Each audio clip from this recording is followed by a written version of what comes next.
I'm Dr. T, and welcome to my office. So in a previous video, I talked about assessment as part of the setup for your class, thinking about your learning objectives, then your assessment, then moving on to how you're going to teach the course.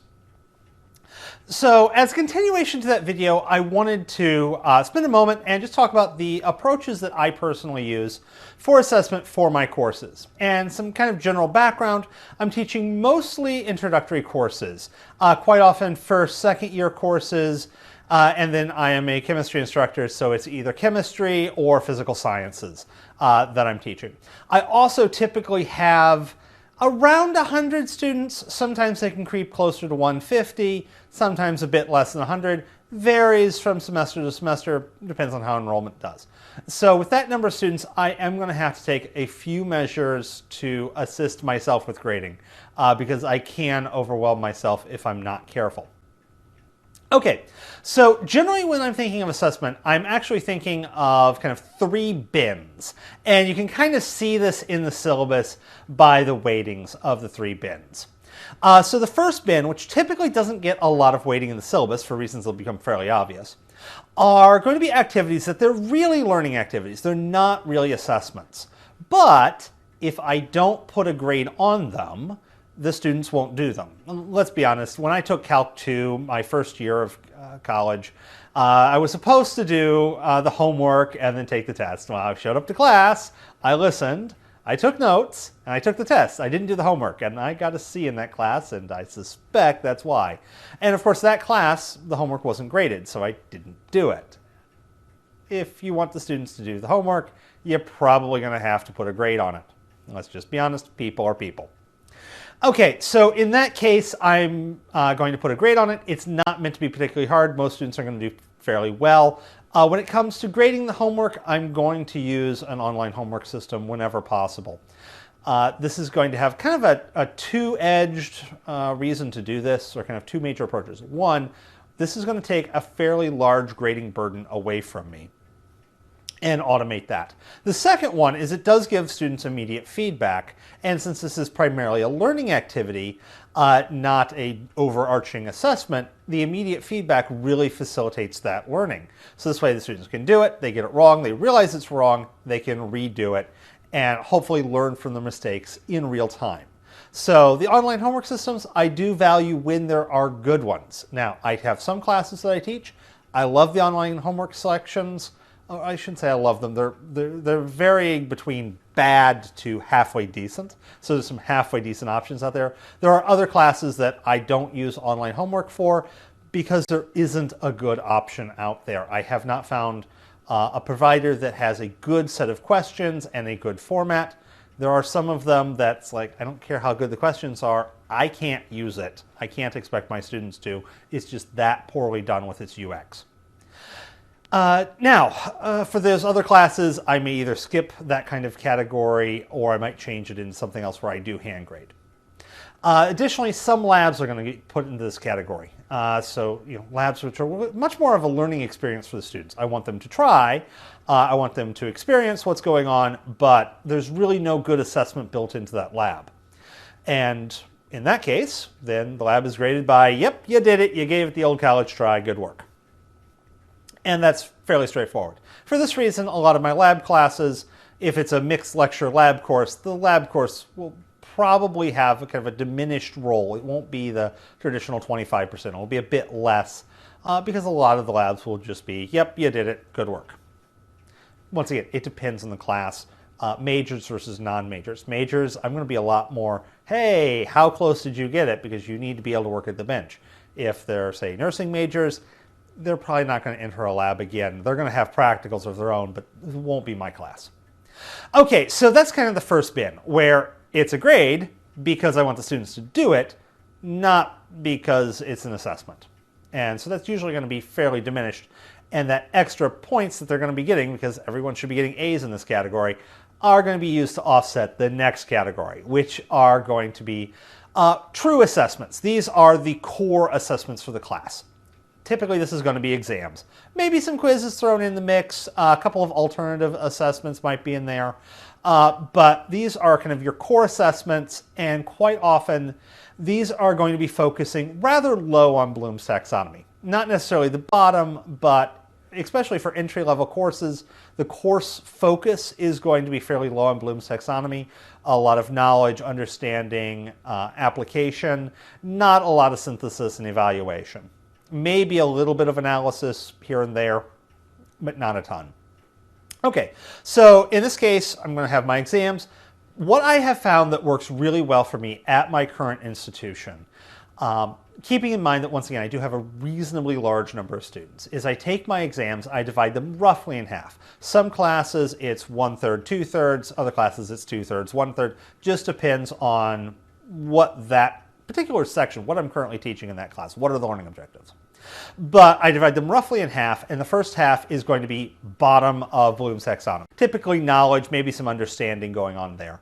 And these are going to be kind of a mix of questions, quite often ones that I can use my audience response system to automate, which is going to help me in grading, because once again, if you have 50 to 100 exams coming in at once, it's going to take a while to grade these. You're going to want some help.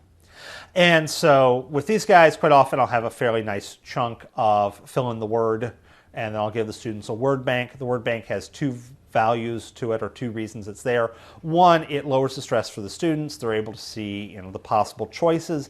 Now there's 50 to 100 words in this word bank, so it's not exactly like giving them the answer. They still have to know pretty much what it is, but if they get the general idea and they're just like, can't get the word off the tip of their tongue, that will help them. And then it's also part of the automation feature with the audience response system. If I associate each word with a number, then they enter in the number associated to the word, and it makes the grading very easy.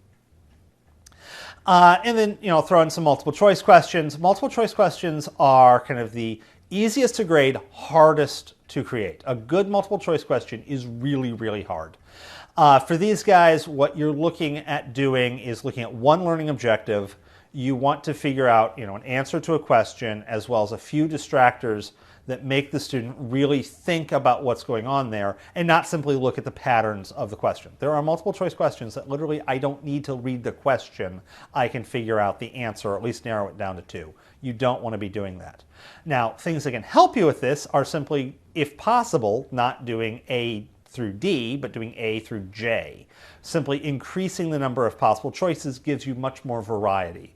A good old-fashioned all of the above, some of the above, none of the above is a great way of really making things much more interesting. The students usually will talk about it when you have A through J, and those are the last 3 choices. But it definitely makes sure that they know what's going on with those. But with multiple choice questions, they're fairly hard to write, because they do take a lot of thought of how is a student going to answer this wrong. You have to predict the misconceptions. And once you do that, though, if you can get a good one, then that is very easy to grade, potentially Scantron, depending on the format.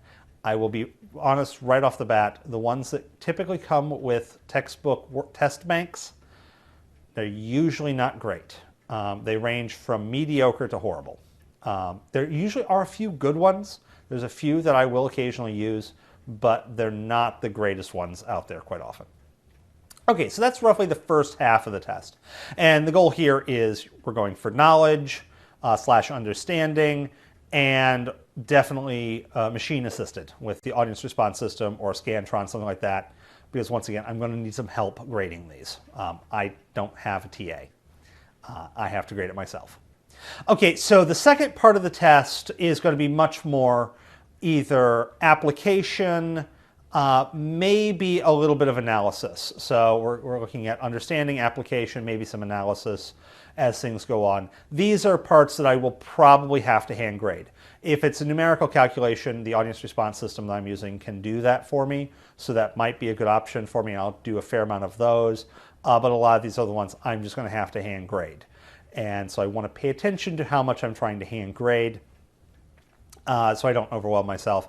But once again, if I can do a test, as I mentioned in the previous video, if I can grade the test as a whole in, say, 3 minutes, if I have 100 of them, that's 5 hours. For something that's once every month or so, once every 4 weeks, then that's not a big deal. Annoying, but not a big deal. By the way, pro tip, when you are grading exams, if there are more than just simply a multiple choice or something where it's like you match the number kind of thing, you can write down the list of numbers or letters that have to go in the holes, or if you're giving any partial credit, etc. So if you can just copy them down, that's one thing. But if it's a subjective answer, a partial credit, something we're going to have to think about the answers, grade them one question at a time. So grade every single exam's question number 7, then every single exam's question number 8, and so on and so forth. That way you're fresh in your mind, you're only thinking about one question, you're doing it over and over again, and it's much more consistent and frankly much faster. But that was an aside. Okay, so with these guys, once again, a lot of hand-graded ones, a little bit more mathematical. I'll throw in some partial credit. If I'm hand-grading it, I can throw in partial credit here. And this gets to kind of the mid-level Bloom's taxonomy. So that's the test. Those are usually weighted fairly heavily. I might do quizzes kind of in the same vein, usually maybe the same breakup, maybe a little bit different one. Quizzes should be graded much quicker because they're much smaller than the tests are, and then, you know, it's not quite so overwhelming for me by breaking it up through time. I also tend to write my tests, they're about an hour, hour and a half in length. My class periods are always longer than that, either 2 or 3 hours. But once you're above about an hour, all of a sudden you're no longer really testing knowledge, you're also testing stamina. So you don't want your test to be too horridly long, and it takes practice to learn how long a test really is. I've definitely written a few that I thought, oh, this is an hour and a half test, everyone's done in 30 minutes, or this is an hour and a half test, it's been 3 hours and they're still here. So it does take some practice getting used to what your students will be able to do in what period of time. There's some rules of thumb, nothing great to be honest, so just takes practice. Okay, the final bin is going to be for those activities that are going to target the top of Bloom's taxonomy. Synthesis, evaluation, and some analysis. These are typically going to have to be longer form, things like essays or presentations. Lab reports are, of course, a classic one. If you can set up a good laboratory activity where they're going to have to evaluate the results, what happened, why might it be a little bit off, this makes for a nice report. Of course, what you're trying to do and your setup, if you're not teaching labs, you know, that's not going to be an option. But the longer form, a couple of these essay formats makes for a nice evaluation of the higher tiers. And for these, you want to get a rubric in. This is for your own sanity. The students are going to love having a rubric, but you need a good, really flushed out rubric for doing these. I would almost be tempted, not almost, I would definitely recommend the first time you do these, don't hand out the rubric, hand out maybe a grading guide, you know, just kind of point evaluations to the students, because what you're going to want to do is once you get the first couple of them, your rubric's going to evolve. This is the thing that drives me nuts about my learning management system. It won't let me edit the rubric. I have to create a whole new one, replace it, regrade everyone's.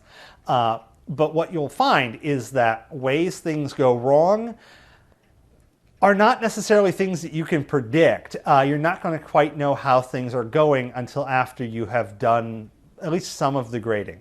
So you look at some of the grading, get a feel for how it's going, and then let your rubric evolve. Now, every time you change your rubric, at least more than a typo, you have to go back and regrade all of the other papers, looking for that part where you changed, just to be consistent. But odds are you are going to have an evolving rubric, at least to start with.